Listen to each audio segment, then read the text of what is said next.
నాకు నవ్వాడు.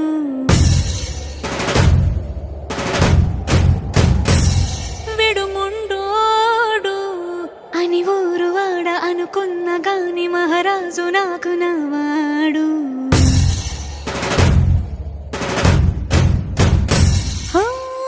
మాట పెడుసైనా మనసులో వెన్న రాయిలా ఉన్నవాడిలోన దేవుడెవరికి తెలుసును నాకన్నా. సూసేకి అగ్గిరవ్వ మాదిరే ఉంటా